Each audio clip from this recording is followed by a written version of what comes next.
మన ప్రభువైన యేసుక్రీస్తు నామమున పేరిట మీ అందరికీ వందనాలు తెలియజేస్తున్నా.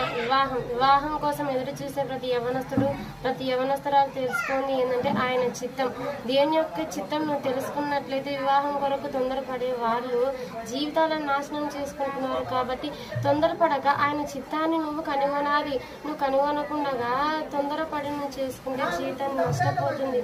జీవితంలో ఒకేసారి మనం వివాహం చేసుకుంటాం కాబట్టి ఆ జీవితం నీకు కావలసిన భాగస్వామిని దేవుడు జతపరుస్తాడు. దేవా నాకు ఇది కావాలి అంటే ఆయన నీకు ఇస్తాడు.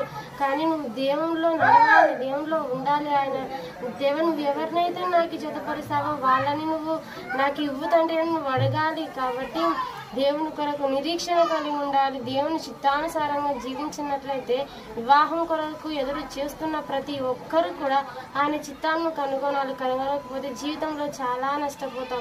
ఇప్పుడు జీవితంలో చాలా మంది నష్టపోతున్నారు. అలా ఉండక దేవుని యందు నిరీక్షణ ఉంచి ఒకవేళ ఇంకా రాలేదే ఇంకా కుదరలేదు అన్నట్లయితే ఉపవాస ప్రార్థనలు ఇచ్చే దేవుని యందు కనికరం పెట్టు. దేవుని యందు నువ్వు ఎదురు చూడు, ఓరిమి కలిగి ఉండు, ఓపిక కలిగి ఉండు.